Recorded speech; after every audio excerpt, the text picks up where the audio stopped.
तुम्ही बघू शकता अशी मस्त आपली खीर तयार झालेली आहे। खायलासुद्धा खूप टेस्टी लागते आणि करायलासुद्धा खूप सोपे आहे। अगदी पटकन होते आणि खायलासुद्धा खूप छान लागते। तुम्ही हे पोळीबरोबर खाऊ शकता किंवा अशीसुद्धा तुम्ही चमच्याने पिऊ शकता। चला तर मग रेसिपीला सुरुवात करूया। नमस्कार। तर आज आपण बनवणार आहोत पितृपक्षानिमित्त तांदळाची खीर। तर त्यासाठी मी इथं 100 ग्रॅम तांदूळ घेतलेले आहेत। 125 ग्रॅमचा कप आहे, तर मी 1 कपाला थोडे कमी बासमती तांदूळ घेतलेले आहेत। हा जुना तांदूळ आहे, तर मी स्वच्छ कपड्याने पुसून घेतलेला आहे तांदूळ। तुम्ही हवं तर धुवून फॅनखाली वाळवून सुद्धा घेऊ शकता। तर आता आपल्याला हे तांदूळ तुपामध्ये भाजून घ्यायचे आहेत।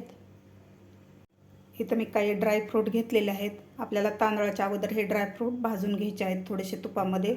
बदाम घेतलेले आहेत थोडेसे कापून, मी काजू, 1 चमचा चारोळे घेतलेले आहेत, पिस्ता घेतलेला आहे थोडासा आणि मनुके घेतलेले आहेत मी। तर आता आपल्याला हे तुपामध्ये अगोदर फ्राय करून घ्यायचं आहे। मी इथे कढई ठेवलेली आहे। कढईमध्ये आपल्याला अंदाजे 2 चमचे तूप घालायचं आहे।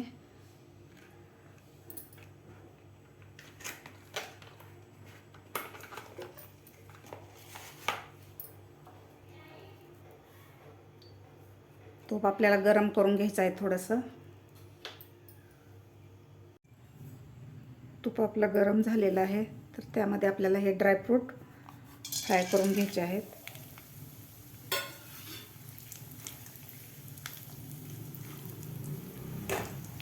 जास्त लाल करायचे नाहीत, थोडेसे फ्राय करून घ्यायचे आहेत आपल्याला।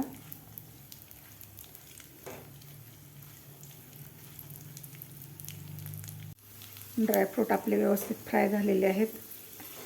1 मिनिटभर फ्राय करून घेतलेले आहेत, व्यवस्थित फ्राय झालेले आहेत। तर आता आपण काढून घेऊया। ड्रायफ्रूट आपण काढून घेतलेले आहेत, त्याच तुपामध्ये आपण हे तांदूळ सुद्धा भाजून घेणार आहोत।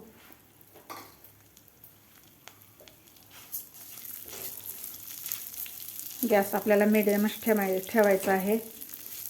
3 ते 4 मिनिट आपल्याला हे तांदूळ व्यवस्थित भाजून घ्यायचे आहेत तुपामध्ये।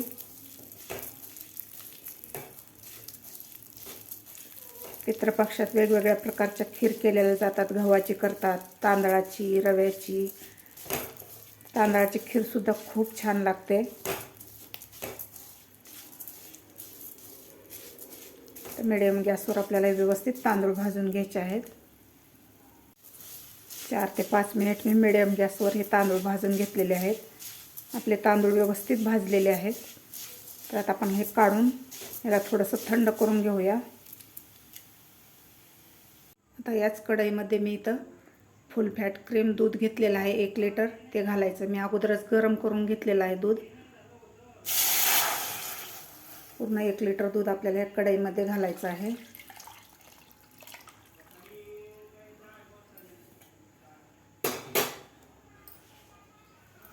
आता आपल्याला याला एकसारखं 5 मिनिट याला हलवत राहायचं आहे।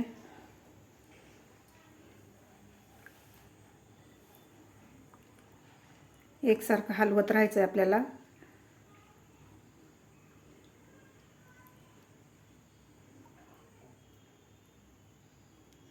एक 5 मिनिट आपल्याला व्यवस्थित हे दूध उकळून घ्यायचं आहे।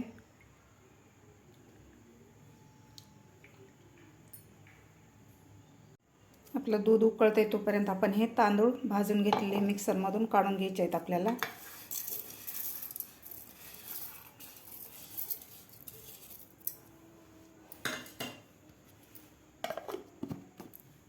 थोडेसे आपल्याला जाडसरच काढायचे आहेत, जास्त बारीक नाही करायचं।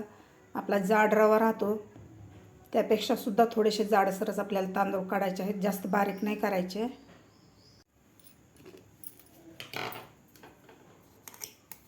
अशा प्रकारे जाडसर तांदूळ आपण मिक्सरमधून काढून घेतलेले आहेत, तुम्ही बघू शकता। जास्त बारीक नाही करायचे।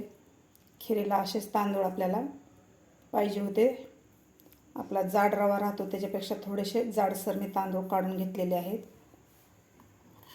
आपलं दूध सुद्धा व्यवस्थित उकळलेलं आहे। दूध सुद्धा आपलं उकळलेलं आहे। 5 ते 7 मिनिट हे दूध व्यवस्थित उकळलेलं आहे। थोडंसं दाटसर सुद्धा झालेलं आहे। आता यामध्ये आपल्याला हे मिक्सरमधून काढून घेतलेले तांदूळ थोडे थोडे करून घालायचे आहेत.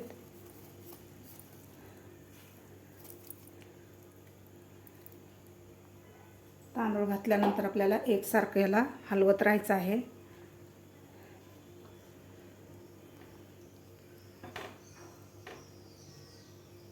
खाली लागलं नाही पाहिजे, त्यामुळे आपल्याला एकसारखं याला हलवत राहायचं आहे.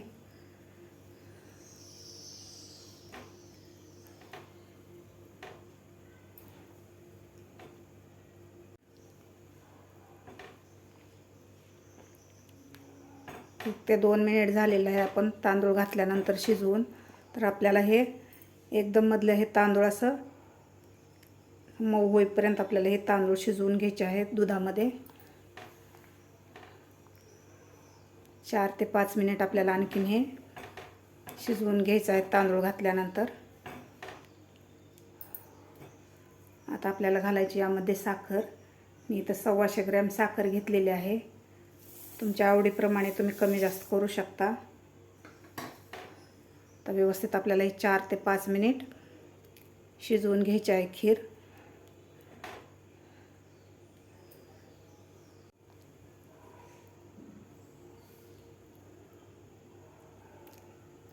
मधले तांदूळ सुद्धा आपले व्यवस्थित शिजत आलेले आहेत. दाटसर सुद्धा झालेली आहे खीर आपली. आणखीन आपल्याला 2 ते 3 मिनिट याला शिजवून घ्यायचं आहे व्यवस्थित. यामध्ये घालायचे आहेत आपल्याला आता ड्रायफ्रूट. ड्रायफ्रूटसुद्धा आपल्याला खिरीबरोबर व्यवस्थित 2 ते 3 मिनिट शिजवून घ्यायचे आहेत. त्यानंतर घालायचे वेलची पूड.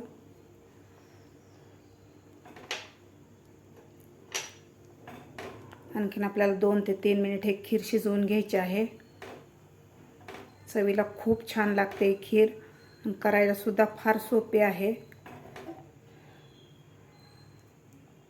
आपण 2 ते 3 मिनिट याला शिजवून घेऊया. अशी मस्त आपली दाटसर खीर झालेली आहे, तुम्ही बघू शकता.